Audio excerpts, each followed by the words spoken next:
I don't know about you, but I sort of believe in omens. I'm not superstitious or anything like that. It's just that sometimes things fall into place for you, or on you. That's how I decided exactly which night to move out. 3 conversations I had that day convinced me that the bridges behind me were pretty well burned. First, my phys ed teacher, Fat-Ass Grant, accidentally discovered the Crabbe family secret, which is kind of ironic because if ever there was a moronic excuse for a teacher, Grant was it. He was king of Jock City, the phys ed department, and his idea of stimulating lessons was to blow his whistle, roll a couple of basketballs out onto the court, and yell, "Okay, scrimmage, warm up for 10 minutes, and waddle back into his office where he'd lower his 200 into an old swivel chair and flip through a sports magazine for the rest of the period. Grant was lazy as well as fat. His t-shirt tail never did make an acquaintance with the elastic waistband of his track pants, so there's always a band of greasy-looking flesh visible. His rear end was huge. That's what got him his nickname. There was a rumor that he was a frustrated basketball player who was on the booze regularly. I guess that qualified him for what he discovered about me. I hate phys ed and everything about it. The swamp smell of the locker room, the silly chirp of running shoes on the hardwood gym floor, the idiotic pointlessness of memorizing football rules or playing basketball with dozens of mini-grants. So usually, after Fat Ass hit the swivel chair, I'd slip into the locker room, change, sneak out of the gym, and grab a coffee across the street at Stefano's Grill.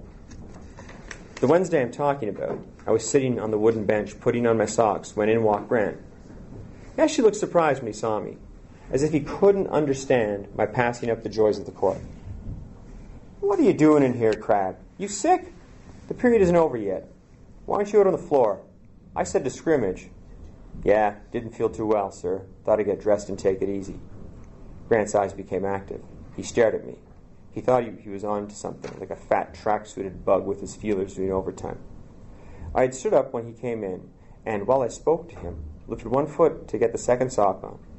"Mr. Cool, I should have stayed put, because when I lifted my foot, I lost my balance and sat down clumsily, half on, half off the bench. Then, all off. My butt splotched into a small puddle of shower water. I laughed quietly, embarrassed. "Whoops, sorry, sir." What an idiot. Apologizing for falling down? After all, it was my ass in the water. He smiled, and the smile of a teacher who's got you dead to rights, and said with a sneer, "Crabbe, you look in bad shape." Then he walked over to me. His shoes squeaked on the floor. "Stand up," he commanded. I hauled myself to my feet with the soggy rear end and one naked foot. "Now get dressed. We're going to have a talk." I quickly got into the rest of my clothing, grabbed my books and athletic bag, and followed him out of the locker room. Halfway down the main hall, he stopped and turned and said, "You've been drinking, haven't you, Crabbe?" "What? Who, me? Drinking? No, sir." I lied, not believing for a second I was going to talk my way out of this one. "What gave you that idea?" "Just because I slipped. The floor was wet." "Crabbe, I know a slip from an alcoholic stumble. You didn't slip." I gave up hope. "Yeah, well, I guess you would know the difference, sir," I said sarcastically. Grant's face got a little more tense. "Don't get smart, mister. Open the bag." Before I could protest, he yanked my bag out of my hand and began to rummage through it, finding nothing but seldom used gym clothes, worn-out ballpoint pens, and crumpled-up paper. He didn't give up. "Okay, Crabbe, let's check the locker." "What do you mean?" I stammered. "Your locker. Let's go check. Where is it?" He started down the hall again, barging along with a sense of mission. My locker was right outside the main office, and we stopped in front of it. "I thought I'd try one last time." "Really, sir, my locker's my own prop." "Wrong, Crabbe," he interrupted. "The locker belongs to the school, and it's on loan to you. Any teacher can demand access to it, which is what I'm doing. Open up." Hoping the fat creep's heart would give out before I finished the combination of the lock, I did as he demanded and opened the door. He took a quick look at the mess inside the locker, then he wrapped his beefy fist around the thermos bottle on the top shelf. "What's this?" he said gleefully. "Didn't eat your soup today?" He shook it and heard the liquid sloshing around inside. Enjoying his triumph, he took a drink. A lot of people would say I had a drinking problem. I'd have denied that. People only have a problem if they can't get what they want. My parents gave me a solid allowance and seldom asked me to account for it. I always had money for liquor. Buying it was easy. I'd drive to a suburb any time my supply ran low. and buy in quantity, mumbling some baloney about a party for my parents' anniversary. Then I'd use it up gradually as needed. I used Silent Sam vodka, almost impossible to detect on my breath. I never got drunk.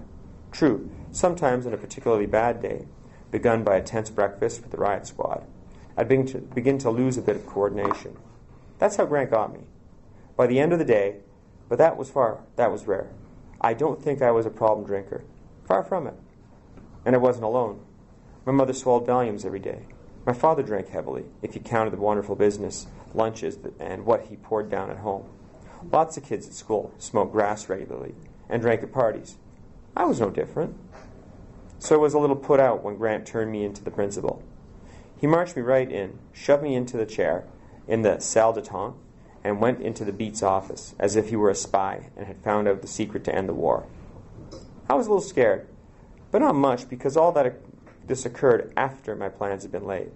My only fear was that this would mess everything up or lead to expulsion from school. If I were expelled, I couldn't make my point. But I should have had more faith in the system. Remember the loneliness of the long-distance runner? When I was ushered into the Beats office, we called him that because he was short, stocky, florid in complexion, big-eared, and completely bald. He was sitting there with my student record open in front of him. "Sit down, Crabbe," he said man to man. "I see you're in a bit of trouble." Fraser tried to be very English most of the time, so he thought the understatement was clever. He made me retell the story of my being caught by Fat Ass, then gave me a little lecture about relying on a drug like a crutch. How could a man with a bulbous nose, on whose hands were stained with nicotine, be such... How could a man with the bulbous nose, on which the veins looked like bright red highways, and whose hands were stained with nicotine, be such a hypocrite?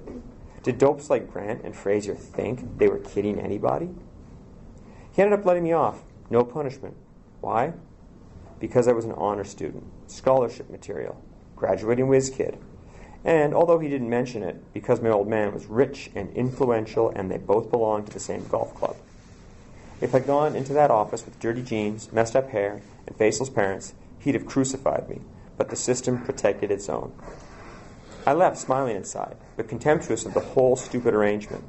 But the smile soon faded. He might phone home. Dinner was, to use the Beats understatement, a little tense. I knew my parents had got the call because my mother was unusually precise in her table manners and overly polite to me. "Be kind enough to pass the chops to your father, dear." That sort of thing. Nothing could penetrate her good breeding, or the Valium and dinner wine. My father was dressed for dinner as usual. He was very exact in his opinions about manners and appearances. Good breeding again. The brass candelabra was in place, a quirk of my parents.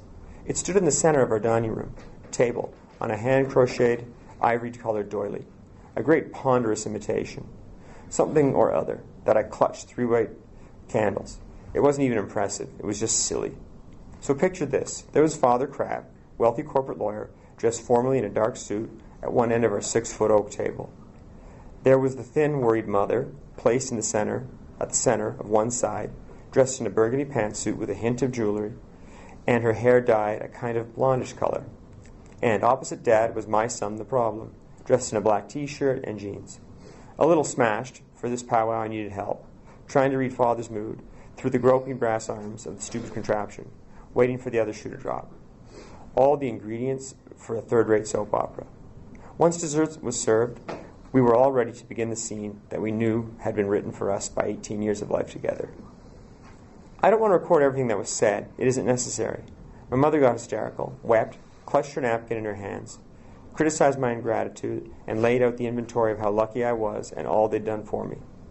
My father took the other line, lecturing me in what he thought was a reasonable voice about how I should use my God-given talents to make something of myself, which meant getting money in large quantities, and stay away from left-wingers, eggheads, and so on and on and on. I, as usual, attacked their entire way of life, their snobbery and materialism, saying I couldn't be grateful for a way of life I found meaningless and contemptible, and other cruel and pointless things. All this began with a question from my father.